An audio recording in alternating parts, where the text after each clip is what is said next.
Namaste and welcome to Pods by PEI, a policy discussion series brought to you by Policy Entrepreneurs Inc. My name is Kushi Hang. In today's episode, we have PEI colleague Shriya Rana in conversation with Dr. Shobhakar Dhakal on energy, climate change, and regional integration in South Asia. Shobhakar Dhakal currently serves as the Vice President for Academic Affairs at the Asian Institute of Technology in Thailand. His expertise lies in energy policy, climate change mitigation, policy modeling and analysis, among others.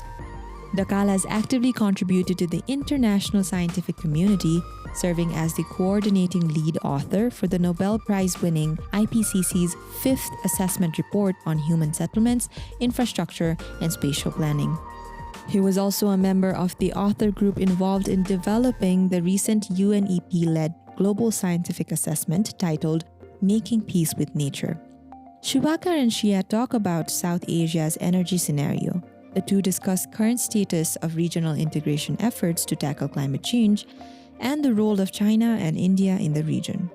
We hope you enjoy the conversation. Namaste, I'm Shriya Rana. Namaste, I'm Shobhakar Dhakal. In today's episode, we delve into the complex nexus of climate change, energy security, and regionalism with a focus on South Asia. We'll be taking a closer look at how these interconnected issues are shaping the region today and what it means for the people living here. So without further ado, let's begin the podcast. So to set the stage for the discussion, could you give us a brief overview of the energy landscape in South Asia? Could you tell us a bit more about the energy mix in South Asia and its direct and indirect contributions to climate change? Here in South Asia, there are several countries which are very much reliant on fossil fuel. For example, India. In India, the major power sector is very much coal dependent. Similarly, if you look at countries like Bangladesh and Pakistan, they also rely a lot on fossil fuel. For example, Bangladesh has very less resources of their own. But if you look at the other countries in South Asia, for example, Bhutan and Nepal, they have a huge renewable electricity. And also, if you look at countries like Nepal and Bhutan, there the share of the renewable energy is much, much higher. And also, they have high potentials to produce clean electricity. So Bhutan and Nepal have a high share of renewable energy. Whereas in case of India, over-reliance on coal-based thermal power plants, and also in Bangladesh, they have a huge energy security concern, and also Pakistan relies quite a bit on fossil fuel. So given that scenario, for a region, I think how to address fossil fuel while growing economically, that still remains a major issue for South Asia as we move forward into the path of economic growth. And also when we talk about reconciling economic growth with some of the emerging global problems such as climate change and others. So you're saying that this region is still more on the traditional mix of energy. We don't have the capacity to sort of move to a newer, more modern technology of energy. We're still reliant on traditional sources, which is why we're heavy on fossil fuels. If you look at the electricity access, for example, the region has made a huge gain in terms of electricity access. Of course, that electricity comes from fossil fuel, especially in the countries other than Bhutan and Nepal. But also, if you look at clean cooking, there is still a major problem. And how to move away from solid traditional biomass-based system to more sustainable cooking system. I have not looked at the stat itself. But if you look at for greenhouse gas emission in South Asia, South Asia contributes roughly about 8 to 9% of the global greenhouse gas emissions. So out of that 8 to 9% of the global emission, 70% of those greenhouse gases comes from energy sector, and only 1/4 from agriculture and forest. So energy sector remains a key. Why 70% GHG comes from energy sector? Because energy sector is very much reliant on fossil fuel. And also the countries in this region have also made commitments. They have made commitments to Paris Agreement, nationally determined contributions. They also have renewable energy targets. So in order to even meet that, this region needs transition to more renewable energy than what they have at the moment, which is very much reliant on fossil Mm. fuel. So, like you mentioned, the over reliance of fossil fuel in the region is quite apparent. And that is also the case when we take into consideration Nepal's own energy mix, which leaves it vulnerable to price volatility and also supply disruptions, as we saw in the 2015 blockade. So, there's a growing consensus that we must shift towards a more sustainable energy source, both from the perspective of energy security as well as climate change. And while you just gave us an overview of the energy scenario, what measures are being taken to tackle these challenges, the impacts of climate change, and how do you think that this transition to cleaner energy sources in South Asia can be made? Transition is definitely difficult. Difficult in the sense that in several countries in South Asia, there are overwhelmingly fossil fuel domination in the country like India, Bangladesh, Pakistan, several countries. So there, the energy transition challenge is quite big. For the countries like Nepal and Bhutan, for example, they have a abundance renewable energy, especially the clean electricity. So they are in much better position. But also these countries, all countries in South Asia have also, as I said earlier, committed to Paris Agreement. They have commitment to net zero emission, carbon neutrality. They have ambitious renewable energy targets. And these are implemented for many different regions. For example, energy security remains a top concern for the region. As you can see, what happened during the global crisis, whether it is Russia-Ukraine crisis and others, you see that the energy sector is very much vulnerable. And any rise in energy price really affects economy quite significantly. And every country try to place some kind of cushioning to the external shocks in energy prices. So these countries are very much geared towards renewable energy.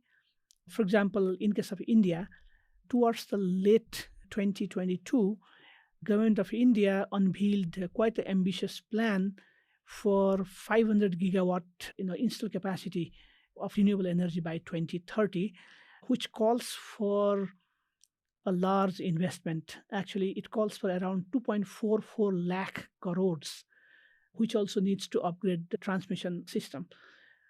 Similarly, other countries also have similar plans, not at the scale of India. Of course, India is a big country, but every country, they have renewable energy targets, and also renewable energy is attractive from the perspective of energy security also. So, in your opinion, what role can regional cooperation play in order to accelerate the adoption of renewable energy? And can you also provide some examples where successful regional integration initiatives in the energy sector has sort of shown its impact? Now, regional integration is very important. Regional cooperation is very important because energy, clean energy, can be transferred from one country to other countries. Uh, and especially, this is very important for electricity. For example, solar is available in many places, wind are available in selected places, but these are the intermittent source of electricity. So still you need some kind of base load.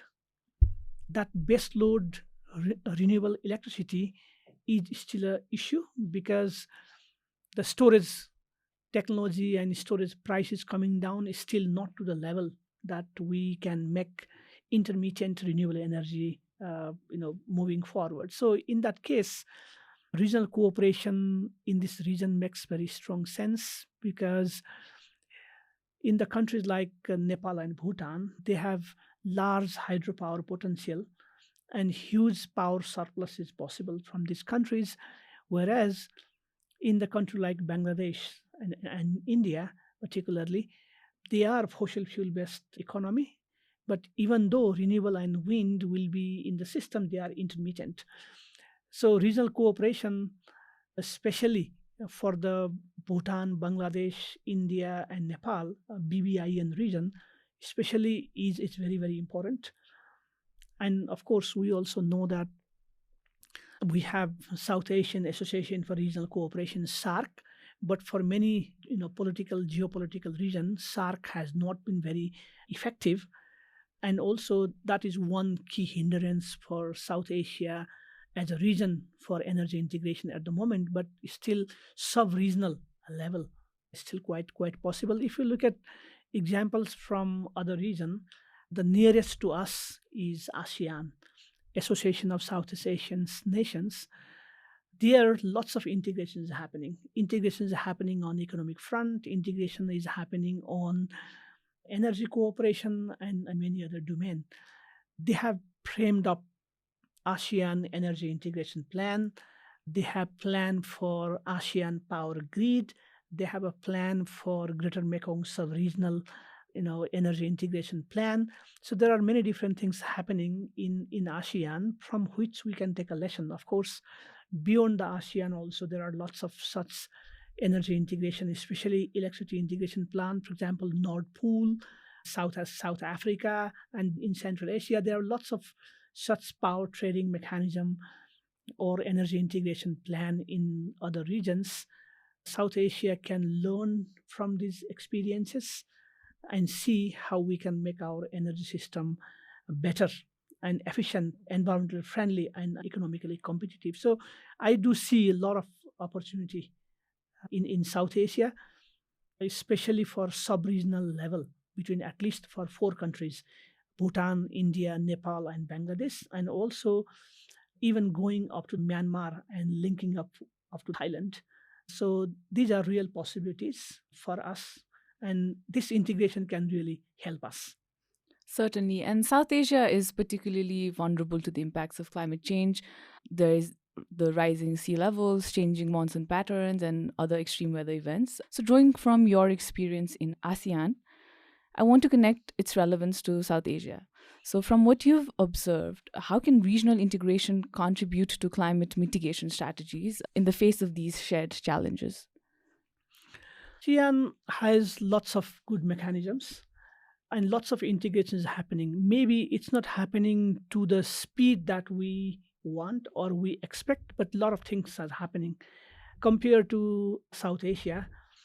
And these lessons are very important for us. Of course, one big lesson for us is to put economy upfront. Lesson for us is to open-minded collaboration between the countries, and also people-to-people cooperation, institute-to-institute cooperation, government-to-government cooperation. That relationship for integration need to be built at multiple levels. Sometimes if we focus only on so-called G2G cooperation, government-to-government cooperation, there's room for lots of geopolitics. But if we could build relationship at multiple levels, private sector to private sector, institution to institutions, people to people level, then government to government level, of course, then that really help us to integrate better. But what is important is to bring lots of market mechanism. Unless market mechanisms are not created, a lot of things really don't move only from G2G collaboration. Yes, G2G collaboration is a first starting point, but ultimately market integration and the involvement of private sector is very, very important. So, talking in terms of climate change and how we could mitigate some of its impacts, how do you think your experiences from ASEAN could be translated into how this region is working? So, from this idea of regional integration and energy security and energy mix, based on your experience of working in the ASEAN region, how do you think we could work towards mitigating those challenges in South Asia? Yeah, in South Asia, there are several things not happening. Particularly, let's say one of the priority is, for example, power trade for energy cooperation, but it is not happening much because there are a lot of obstacles. There are a lot of regional obstacles, for example, geopolitics, lack of trust, lack of standardization, lack of coordination. there are lots of risks and uncertainties on benefit and costs. There are a lot of regional issues. And also they have a lot of national issues. For example, less negotiating capacity and also lack of local consensus and politicking. A lot of issues are there. And also sometimes we see that there is a lot of chicken and egg problem. We want to develop market, but there is no adequate generation. There is limited cross-border transmission links. There are a lot of bottlenecks in the domestic energy infrastructure also. Then, as I said earlier also, that there's an absence of competitive power market. And at the moment, we rely largely on G2G mechanisms and experiences. So we have to develop, or we have not been able to develop institutions, and how to break these institutional constraints. I think these are very important. We need a very clear vision for regional market. But now what we can do, what we can learn from other regions. In my view, the first and foremost importance is to build a regional trust and political will. Of course, you hear a lot of things in the media, a lot of things are happening, but ultimately we have to build a regional trust and political will, and it needs a dialogue across the multiple stakeholders. For example, if we want to promote power trade, it needs strong dialogue, very close dialogue between power ministries and regulators. They need to meet regularly. Universities and research institutes, networks, they need to do a joint research, try to clear out benefits, challenges, opportunities as a neutral knowledge provider. Power companies need to meet regularly. Investor forums and investors dialogue needed. Similarly, NGOs, social actor networks, prominent personalities network, all these things are very, very important to build such trust at multiple level. Of course, there is a huge opportunity for different segments of the society, different stakeholders to work. That is a very important, as I said, the first importance is a regional trust and political will. But also we need to build sound information based on the scale of benefits and other technical and economic issues, because very trusted independent knowledge is very important in order to push lots of things. For example, if you look at ASEAN, in ASEAN they have something called ASEAN Center for Energy. So ASEAN Center for Energy regularly brings different stakeholders in energy together, and they also provide lots of independent knowledge products, which works as a very important stimulus for political and other consensus making. And also what is important is to creating sub-regional mechanisms also. Sometimes, okay, in case of SARC, we have not been able to develop because of a lot of regional politics, but also, as I said earlier, within the SARC, for example, BBIN, or so these things are we can push forward. So we have seen that even in ASEAN, Greater Mekong Sub-region, GMS, was quite instrumental in bringing countries together also. So we could enhance or build sub-regional mechanisms. Sometimes even if South Asia as a whole, there are some challenges at the moment. And also infrastructure is very important. No, we'll get to that later. So I wanted you to sort of tackle this issue from a climate mitigation angle. So, for instance, you do talk about ASEAN. Like, what is the reason behind having all these regional integration if you're not tackling what needs to be tackled, which at the point is climate change? How would this regional integration sort of help us meet those climate challenges? Regional integration is very useful and very important, and I would say regional integration is must for climate mitigation. For example, if you look at nationally determined contribution of NDC of India or Bangladesh, it needs lots of clean electricity. For example, if Nepal and Bhutan, which has large hydropower potentials, for example, Nepal has over 40 gigawatt of potential. Bhutan also have quite a large amount, over 20,000 for sure. Now, if these countries can produce clean electricity and sell, then in that case, lots of fossil fuel power plant can be avoided in India and Bangladesh. So even from the perspective from the climate change, clean electricity from Nepal and Bhutan can be fed into India and Bangladesh, and by doing that, large volume of greenhouse gas emission, particularly CO2 mitigation, is possible. So this is a very good example from the region which is possible. But of course, it's possible, but how to do is still something that we have to think. Okay, so I had mentioned earlier that Nepal's energy security is quite precarious, but it's not just Nepal. If you look at the energy scenario in other South Asian economies as well, there are some critical issues. The region is experiencing rapid economic growth and urbanization. It's leading to increased energy demand, and this is especially true for our two giant neighbors, China and India. Both China and India, while they have made significant strides in integrating renewable sources, they are still heavily dependent on coal, like you had earlier mentioned. So, in order to meet their energy demand, they're still reliant on coal, and this scenario will persist for a long time as things remain at this point.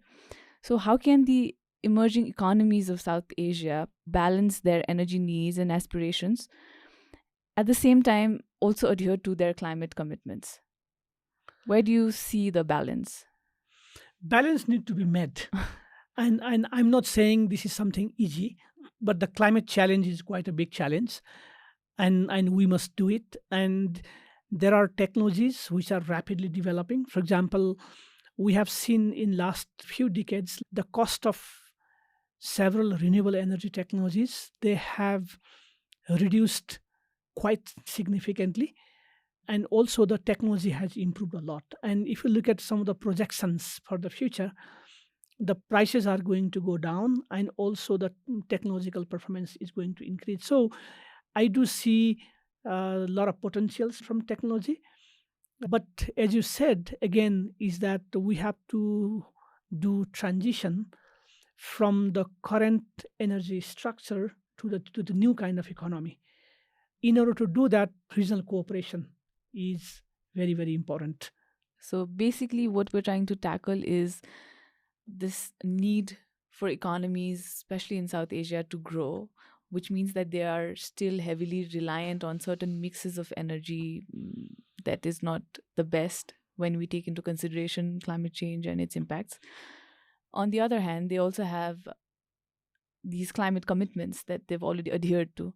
Now, how do they keep that balance of, maintaining their economic growth, meeting their economic demands, energy demands, and also growing at a pace which is not unfair to them, but at the same time also meeting their climate commitments?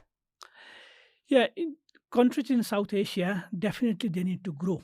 And energy is a very strong input to the economic growth, so they need energy. But the renewable energy could be a source for that energy, and the transition from fossil fuel to renewable energy is needed.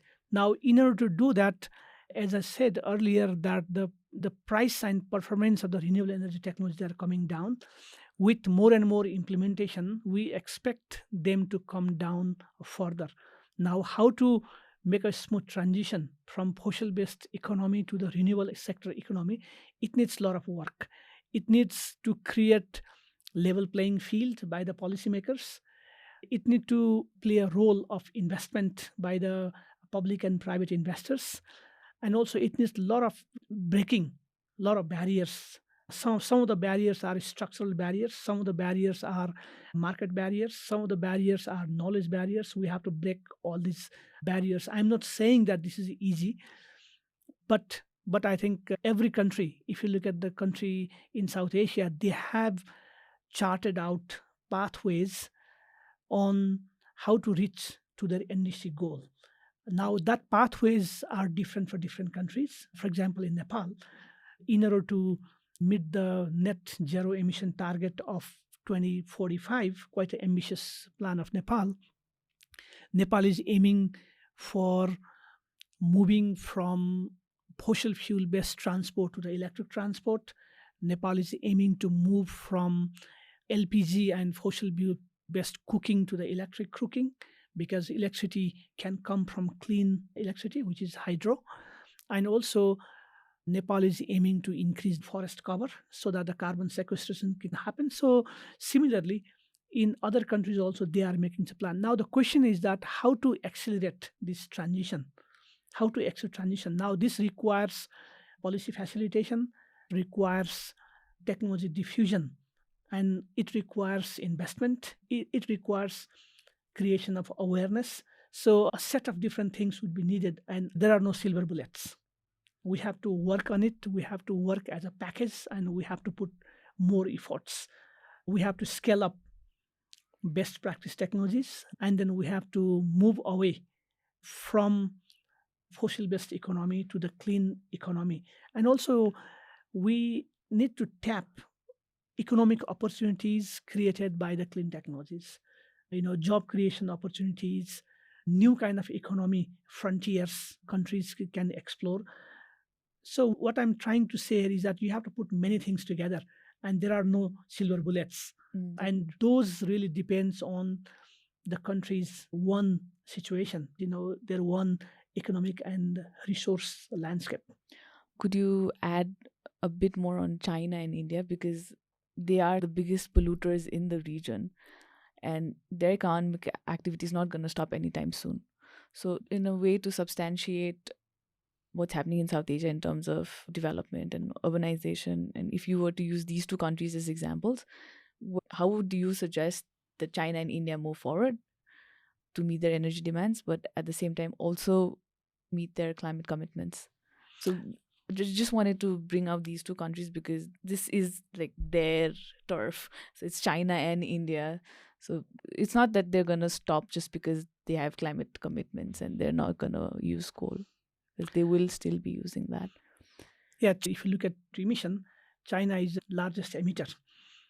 China, US, European Union, India, Russia, so these are some of the top CO2 emitters.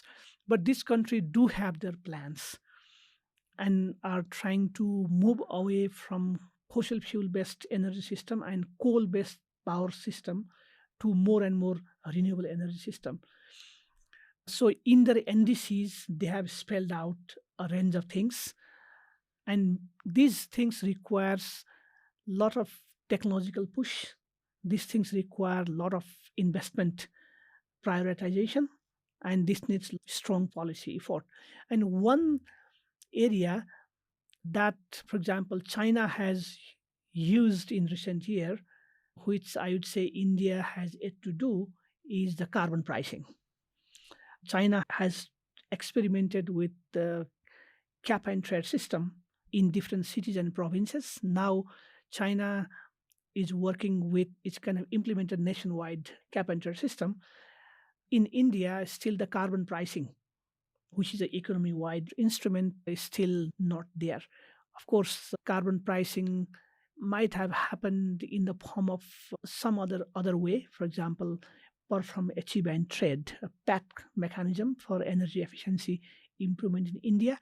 And also it might have happened from the voluntary carbon markets. But I would say that we are still much far in using carbon prices.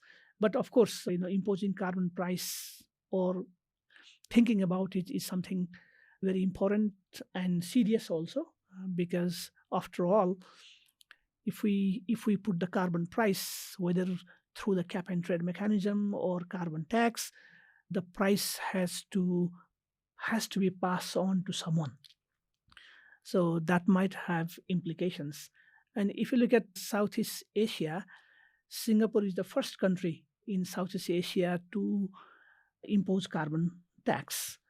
From the January 1st, 2019, Singapore implemented the carbon price, which is $5 per ton of carbon. Mm-hmm. Now, Indonesia is about to implement $2 per ton of carbon in the power sector. I mean, carbon pricing could be one mechanism, but of course, the question comes again: what is a priority for our countries? We have to be, again, there is no silver bullets, and we have to see what makes sense in our countries. So, because you'd mentioned cross-border trade and renewable integration in your earlier statements, I also think that policy harmonization is often a prerequisite for effective regional integration. So, in the context of South Asia, what are some of the key policies and partnerships that have facilitated a regional effort towards cleaner and more sustainable energy systems? I would say that South Asia need to do more. I don't think we have done enough because the regional mechanisms are at the moment not working. SARC is largely defunct. It's not working. So we have not been able to do policy harmonization. I think we should be honest in acknowledging that. But the question is that how to do it in the future, how to make stronger regional collaboration mechanism. I think we need to put more focus on that because yes, as individual countries, we try to maximize and we must try to maximize our priorities. For regional cooperation in South Asia, India has to play a central role. I don't see any debate about it. India being a big country and an economic powerhouse in South Asia, in order to bring South Asia together, India has to play a central role. Whether it is at the SARC level or at the BBIN level, regional cooperation in South Asia will not be possible without India playing a very central role. So, how to make it happen? I think that is where all of us need to think together. China's link with South Asia is perhaps relatively less compared to India, right? It's a much bigger player than India. But for South Asia, I still see India's role is very, very central. Yeah, but you did mention sub-regional integration, and you also brought out some of the important infrastructure issues that need to be tackled. Yes, sub-regional has potentials. As I mentioned earlier, for example, in case of power trade, energy integration, clean, I would say clean electricity integration, BBIN has been lot talked about because geographically, that part of the South Asia is geographically closer also, Bhutan, Bangladesh, Nepal, and India. So there is a lot of potentials. But it has happened. But something has happened. For example, Nepal has signed MOU with Bangladesh for power trade. India and Bangladesh already trading some power. The cooperation happening. Bhutan and India already have established trade. Nepal and India has already established trade. But at the moment, many of the things are happening in bilateral basis, G2G basis. How to make it more integrated as a market is something issue. For example, if you look at Southeast Asia in ASEAN, although we had the Greater Mekong Sub-region, ASEAN Power Grid, lot of initiative, most of the power cooperation were G2G and also bilateral. Now, the first time we have multilateral electricity cooperation in Southeast Asia, we call it LTMS mechanism, Laos, Malaysia, Thailand, and Singapore. So for the first time, Lao PDR is selling 100 megawatt of electricity to Singapore from last year through Malaysia and Thailand. So this is the first multilateral, multi-country mechanism even in Southeast Asia. So similar model we can think in BBIN region between Bhutan, Nepal, India, and Bangladesh, geographically much closer also. And India and Bangladesh needs a lot of power, clean electricity they need, and which Bhutan and Nepal can supply. So that region is very potent. But of course, the question is that we have to do it, how to do it, how to do it in a way that it's more market-based, integrating different elements together and moving away from politicking and geopolitical concerns only. So when it comes to energy and climate change, infrastructure plays a vital role. And when you add the layer of regional integration, its impact is even larger. The key element here is, of course, infrastructure, because without the right kind of infrastructure, how do you make that regional effort possible? So in that case, how do you think South Asian countries can collaborate to develop more resilient and sustainable energy infrastructures so that it fosters regional integration? I think in any energy integration discussion, the key issues discussed is about electricity, because electricity is very important aspects of energy system. So let me focus on electricity itself. Now, if you look at the Greater Mekong sub-region, for example, they have created cross-border connections. You know, over 3,000 megawatts capacity of these cross-border connections has been established in Greater Mekong sub-region alone. Similarly, in ASEAN power grid, there are several cross-border connections with more than 5,000 megawatt capacity has been developed. Now in BBIN region, for example, the region I was talking about, we have already some infrastructure, but these infrastructures are quite limited. If my numbers are correct, we have roughly around 2,500 megawatt equivalent cross-border electricity trade infrastructure in BBIN region.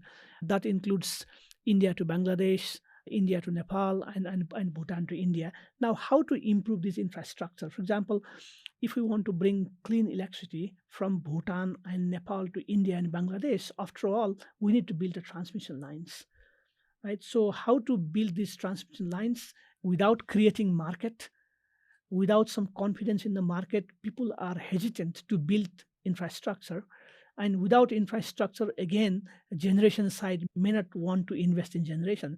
So we do have this chicken and egg problem: infrastructure versus market access versus the generation transmission. So these things we have to work together as a region. But definitely infrastructure at the moment is a constraint.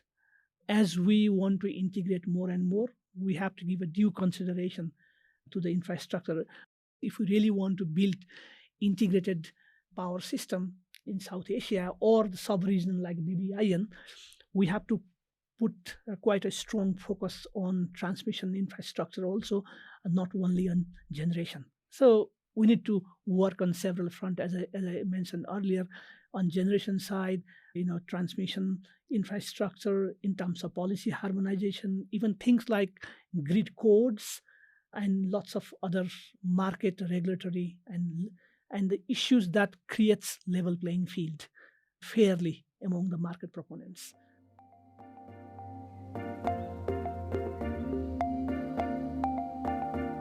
Hi there, this is Somit Renupane from Policy Entrepreneurs Inc.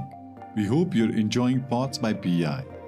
As you know, creating this show takes a lot of time and resources, and we rely on the support of our community to keep things going. If you've been enjoying the show and would like to help us out, we'd really appreciate it if you could become a patron on Patreon. Patreon is a platform that allows listeners like you to support creators like us with a small monthly donation. Your support will go a long way in helping us continue creating high-quality content for you. So if you're interested in supporting our show and becoming a part of our community, head on over to Patreon and become a patron today. You can find us at patreon.com/podsbypei. Every little bit helps, and we can't thank you enough for your support. Now let's get back to the episode. Touching upon climate resiliency, for instance, you say that Nepal and Bhutan, they could be trading with India and Bangladesh on cleaner energy sources, but our own infrastructure is sort of threatened by climate change at this point. So since a lot of our electricity is generated through hydropower, and the imminent impacts of climate change and its impact on water flow, the natural disasters that it's prone to, and its impact on these structures, it's quite precarious. I mean, we can't just say that, we have certain amount of electricity flowing without taking into consideration that these structures are at risk to climate change. Definitely. I think the climate change, with the intensity and scale it is happening, I believe that future is going to be different, and maybe the extrapolating past is very difficult for the future. Now, what we need to perhaps put a lot of attention is also to try to understand impact of climate change in our water resources, and also disasters, and so many other things. So of course, generally, in very general sense, we can say that Nepal and Bhutan can produce a lot of electricity and sell to India. Of course, that is true. There is no doubt about it. But also, we need to understand how vulnerable are we from impacts of climate change, what kind of hydrological change it is going to happen, how we should climate proof our infrastructure to the potential impact of climate change in the future. I think that is very important. And also, any infrastructure we build, we have to get a sense of what kind of climate impact mitigating strategy we need to adopt in our infrastructure. Just look at what happened in Melanchi water supply, because unexpected events can happen and those kind of events might increase in the future. So I think here I see lots of need for Nepalese scholarly community, research community to contribute. I think I strongly advocate need to do a comprehensive analysis and the knowledge base on impact of climate change in hydrology and infrastructure, in water resources, and also how to do climate proofing. That is necessary. And these days, these are not anything new also. For example, if we want to ask for money for, let's say, hydropower, even many multilateral banks such as the ADB, World Bank, now they are also are more and more aware of climate proofing. You have to go through some kind of climate screening, climate proofing kind of mechanism. So donors are also becoming more and more aware. But of course, we have to build our own capacity to really anticipate change and our own strategy on how to understand and mitigate potential impacts of climate change in our natural resources, especially on water resources and hydropower. So, do you see more collaboration in terms of building resilient infrastructures within the region? No, I really don't think we have such collaboration mechanism at the moment. Countries are doing on their own. There is not much dialogue, meaningful dialogue, and there is not much meaningful cooperation in this spectrum. So I think this is something that we have to build if we want to go for more regional integration. So, having touched upon some of the processes and also the policies that guide these regional efforts, based on your research in the region, are there any notable barriers or obstacles for regional integration efforts that you might want to bring out, especially taking into consideration the energy sector in South Asia? Yeah, I think that's a very interesting question. People always ask me that, oh, South Asia has so much potential to work together. Why it is not happening? So I don't want to indulge too much into geopolitics, but fundamentally, it goes back to political will and regional trust. That's why the role of regional organizations, mechanisms such as SARC and others are very important. For example, European Union was very good initiative. Now the Europe is integrated quite significantly. ASEAN is trying to do at multiple level of integration, but South Asia has not been able to do to the level we want. So how to move forward regionally still remains a challenge for us. I think this is also good wake-up call for countries in South Asia, and they have to find way to build a regional trust, and that political will need to be built in order to do more and more regional work. So, do you also think that this inability to integrate regionally is actually a big hindrance to meeting our own climate change mitigation efforts or adapting to climate change? Yeah, I wouldn't say that regional collaboration is everything. So of course, every country has their one peculiar situation, and every country can do a lot, based on what they need to do. So yes, regional cooperation is very important, is needed. If we can collaborate, cooperate, then we can do things better. But that doesn't mean that a country cannot do without regional cooperation. There are lots of things that country can do at one, and they have been doing also.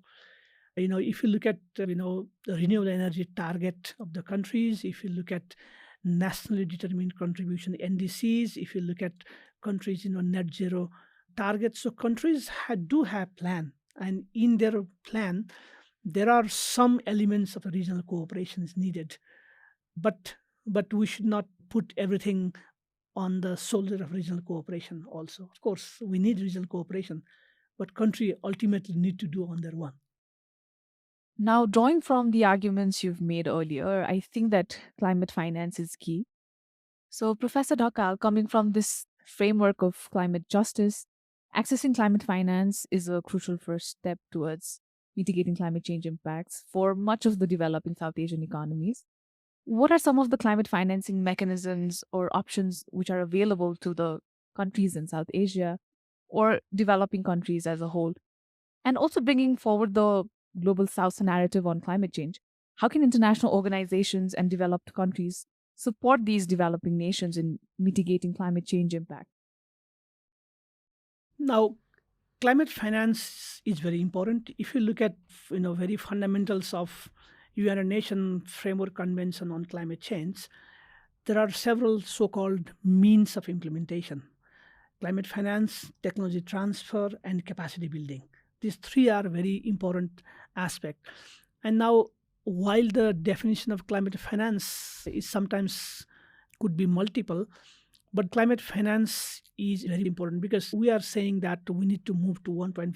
We need to aim for limiting warming to 1.5 degrees Celsius, but it needs huge financing, and especially in developing countries, those financing sources are limited. And also, we have seen a lot of discussion on historical responsibilities of developed countries.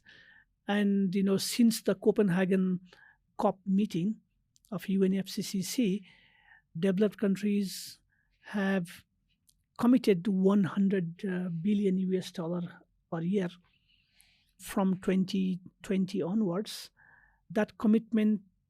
Those commitments are still not met, but there's a huge need for financing. Now, in this case, there are kind of interesting dynamics here. At one hand, we need more climate financing in order to meet our own aspirations of NDCs, net zero emission at the level of countries or globally. But in other hand, whatever financing mechanisms are there, we have not been able to access, right? So now, how to improve the capacity in developing countries in order to access existing climate finance or climate finance mechanisms that will be developed in the future? I think this is very important, because now countries are learning, but still accessing climate finance from the existing mechanisms still remains a challenge. For example, every time I go and talk with colleagues at the multilateral banks, they always tell me that we are looking for bankable projects. Now, how to improve or how to increase the portfolio of bankable climate projects still remains a challenge. So at one hand, we have to increase the amount of the climate finance available. At the same time, we have to build the capacity, especially in developing countries, to access existing climate financing. If you look at global structure of the climate finance, actually, if you draw a flow chart, it looks like a spaghetti. The reason I'm saying it looks like a spaghetti is that there are so many different mechanisms. There are bilateral funds. They have dedicated carbon funds from the countries, and the money from developed countries flow to developing countries through many different mechanisms. Some of them are through bilaterally, through their ad agencies, through some loan agencies, through dedicated carbon funds. Some of the money is channeled through the UN agencies. Some of the money is channeled through the multilateral development banks. Some of the money channeled through UNFCCC financial mechanisms. So there are multiple funding streams. For example, for the UNFCCC mechanisms, at the moment, the most important one is GCF, Green Climate Fund. Then, of course, we have many other funds. For example, Global Environmental Facility. We have Adaptation Fund. We have LDC Fund. We have a Special Climate Change Fund. So there are different funds under UNFCCC framework. But also we have many funds not under UNFCCC framework, but managed by the multilateral development banks. For example, CIF, Climate Investment Funds, run by the ADB, World Bank, and together with the other regional multilateral banks. Similarly, we have kind of trust funds from the bank itself, individual banks for their own reasons. So at the end, let's say Nepal wants to get money for certain climate projects. Nepal need to have a clear idea what are the different types of the funds are available at different level, right? Then in order to put our priority, we have to approach to a particular type of fund in some particular way. So that kind of capacity, that kind of information base is needed in developing countries. Now again, how to make a project portfolio, how to even write a good project proposal to access climate funds, there needs a lot of capacity building. So these are some of the mechanisms that you mentioned that is purely climate finance oriented. But beyond climate finance mechanisms, are there other mechanisms that sort of incentivize regional efforts to mitigate climate change impacts? And is there also scope for public-private partnerships? I mean, I would say that public-private cooperation, public-private partnership is the must. Because yes, government can do certain things, but government alone cannot do. Even to build the portfolio of climate financing projects, governments needs to work with private sector. And also, there are many projects which are very commercial in nature. Many of the mitigation projects are very much in the private sector's domain. Still many adaptation projects is still in many public sector domain, but the mitigation projects are already in the private sector domain. So governments need to work with the private sector. There's absolutely no doubt about it. How to sensitize private sector, how to bring them along to the climate priorities, as we move along is fundamentally very important, because even from the climate financing side, okay, public climate financing is one aspect, but again, we have to bring money from different segments to meet our own climate mitigation and adaptation goals. So private sector is very fundamental. And also private sector is already engaged in several initiatives. For example, CDM, Clean Development Mechanism, which came from Kyoto Protocol from 1997. Now the private sector was very much involved in CDM mechanism. Is already, of course, still going on. And also there is a huge, I wouldn't say too huge, but still quite significant voluntary carbon market. Private sector can also get engaged in the voluntary carbon market. So at the nutshell, I would say that involvement of private sector is very important, not only to make a project portfolio, not only to do a carbon crediting mechanisms, but also to bringing in private money, private financing into this entire climate mitigation and adaptation gambit. Could you also add a little more on the technology transfers that's possible through the involvement of private entities? Technology transfer is one of the so-called means of implementation of United Nations Framework Convention on Climate Change. In order to meet that aim, under the UN Framework Convention, there are few mechanisms. For example, CTCN or technology mechanism has been developed. But my own perception is that we have not been too much successful on technology transfer sense. There are a lot of studies done, for example, whether CDM really transfer technology or not. In some area, maybe some, but in others, not. But my own perception is that we need to do more on technology transfer. Of course, technology transfer is a complex issue. A lot of things are involved there, including IPR, intellectual property rights, and many other commercial aspects of technology transfer. This is one area I still feel that we need to do better. Maybe on climate financing front, we have done something, at least $100 billion sort of commitment.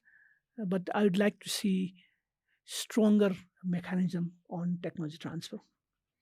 Okay, so now that we're coming to the end of the episode, looking ahead, do you see future opportunities for South Asian countries to sort of leverage regional integration in the energy sector?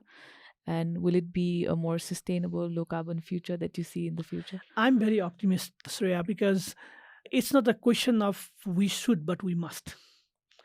I think given the rate climate is changing, given the scale of global challenge that we have, I think it's not a question of if, but it's a question of must.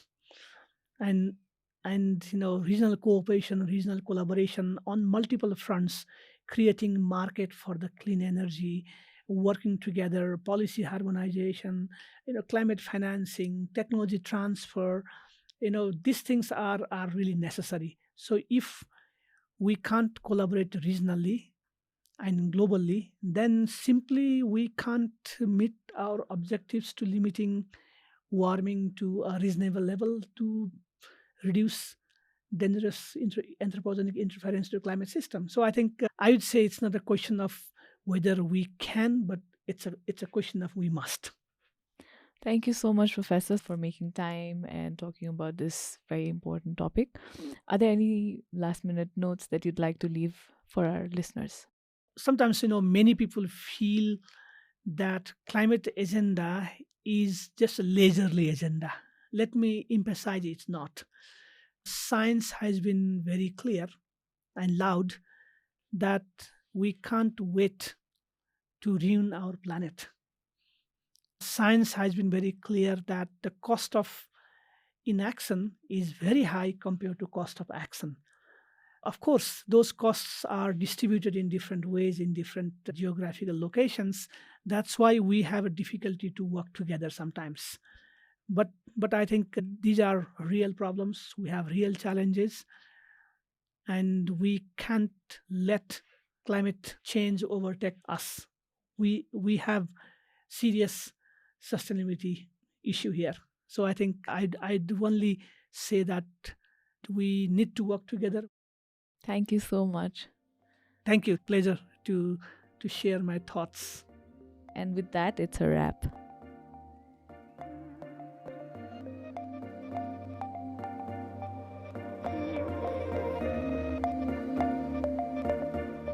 Thanks for listening to Pods by PEI.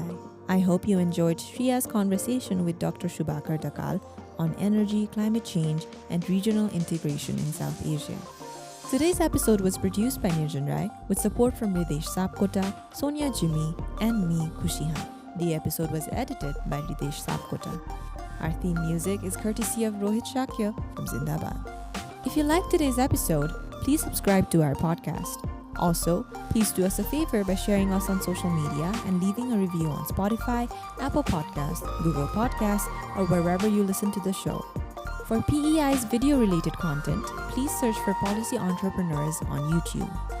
To catch the latest from us on Nepal's policy and politics, please follow us on Twitter at tweet2PEI. That's TWEET followed by the number 2 and PEI. And on Facebook at Policy Entrepreneurs Inc. You can also visit pei.center to learn more about us. Thanks once again from me, Kushi. We will see you soon in our next episode.